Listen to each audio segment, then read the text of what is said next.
नमस्कार। इस एपिसोड में मेरे शब्दों की जो यात्रा होगी, उन शब्दों के साथ साथ यात्रा होगी कुछ दृश्यों की, कुछ चित्रों की। यात्रा उन दृश्यों की प्रारंभ हो चुकी है, वो दृश्य आप तक पहुंच रहे हैं और आपको लग रहा होगा कि बड़ी सामान्य से दृश्य हैं, क्या है, बड़ी सहज सरल सामान्य, मगर इनके पीछे अगर हम थोड़ी सी पृष्ठभूमि को झांकेंगे, इनसे पीछे के एक जुड़ाव, एक परिश्रम को देखेंगे, ये क्यों बनाए गए हैं, अगर वो समझेंगे तो यकीनन इन दृश्यों से हमारा जुड़ाव भी बड़ा ही बेहतरीन हो जाएगा। जी हाँ, ये दृश्य होते हैं सुभाष पब्लिक स्कूल से।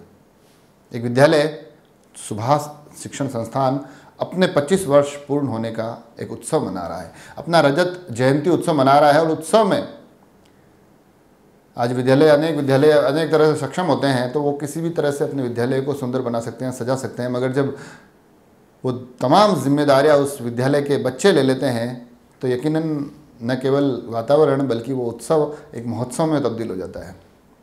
ये तमाम दृश्य जो ये दिख रहे हैं, ये सभी इन स्कूल के बच्चों ने अपनी क्लासेस को सजाया है, अपनी स्कूल को सजाया है, और बताया गया है कि ये सारी चीज़ें हैंडमेड है मैक्सिमम।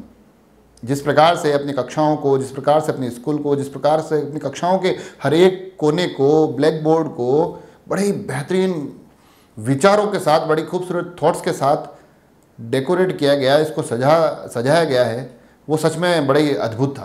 विद्यालय से जो एक जुड़ाव होता है बच्चों का, वो जुड़ाव इन दृश्यों के माध्यम से स्पष्ट हम समझ पा रहे हैं। और विद्यालय भी इस प्रकार का कंपटीशन करता है, विद्यालय भी कोशिश करता है कि ये बच्चों का जो जुड़ाव है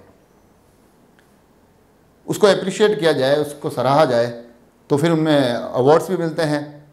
बच्चों के आप चेहरे देख पा रहे हैं, बच्चे ट्रॉफी लेकर बड़े खुश दिख रहे हैं। तो जी हाँ, जैसा कि मैंने बताया कि ये अवसर सुभाष शिक्षण संस्थान, सुभाष पब्लिक स्कूल का 25 वर्ष पूर्ण होने की यात्रा का एक पड़ाव है। और ये जो आज का पूरा कार्यक्रम रहा, ये कार्यक्रम बड़ा ही विस्तृत रहा। इस कार्यक्रम में कविताएं भी थी, सजावट भी थी, बच्चों का जुड़ाव भी था। और कविताएं होती है उसमें साकेत साहित्य संस्थान के द्वारा। जी हाँ, आज के इस विद्यालय के कार्यक्रम में साकेत साहित्य संस्थान भी जुड़ता है। वहाँ के साहित्यकार इस विद्यालय में पहुँचते हैं और अपनी तमाम तरह की कविताओं के माध्यम से बच्चों के बीच जाते हैं। और बड़े मज़े की बात ये होती है कि जब वो काव्य पाठ हो रहे होते हैं, तब उन काव्य पाठ की उस यात्रा के दौरान न केवल वहाँ के जो टीचर्स हैं वो जुड़ते हैं कि यार हम भी बोलेंगे कविता, बल्कि उनके साथ साथ वहाँ के बच्चे भी जुड़ते हैं कि यार हमें भी कविता बोलनी है। तो यकीनन जब कविता समाज में इस प्रकार से जाती है कि वहाँ से नए शब्द, नए चेहरे मंच तक खींच कर लेकर आए, तो यकीनन बड़ा ही बेहतरीन कार्यक्रम हो जाता है। और ये तो वैसे भी एक 25 वर्ष पूर्ण होने की गौरव में यात्रा का पड़ाव था, तो उसका खूबसूरत होना और भी अच्छा लगता है। साथ ही इस यात्रा में एक और बढ़िया जो जुड़ाव हो गया, जिसको हम यादगार रख सकते हैं, वो होता है कि हिंदी है माथे की बिंदी। ये एक ई बुक साकेत साहित्य संस्थान द्वारा इस पर यहाँ विमोचन किया गया, तमाम गणमान्य अतिथियों के द्वारा विमोचन किया गया।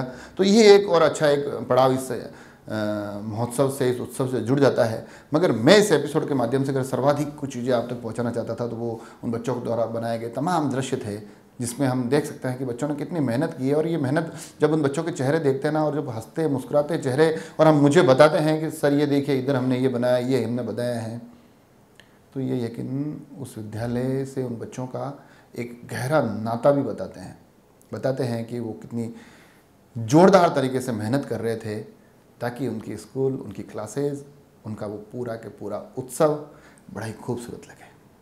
हमने कोशिश की है कि कुछ ऐसी खबरें, कुछ पॉजिटिव न्यूज़ भी आप तक पहुंचाए। अगर आपको भी लगता है कि आपके आसपास कुछ खबरें हैं जो हमारे माध्यम से आप लोगों तक पहुंचनी चाहिए, अगर आपको लगता है कि कुछ ऐसी चीज़ें हैं, कुछ ऐसे विषय हैं, कुछ गंभीर मुद्दे हैं, वो तमाम जानकारियाँ, वो तमाम विषय हम तक भेजिए। हम कोशिश करेंगे कि आपकी बात को राजसमंद एक्सप्रेस के माध्यम से जिम्मेदारों तक पहुँचा सके।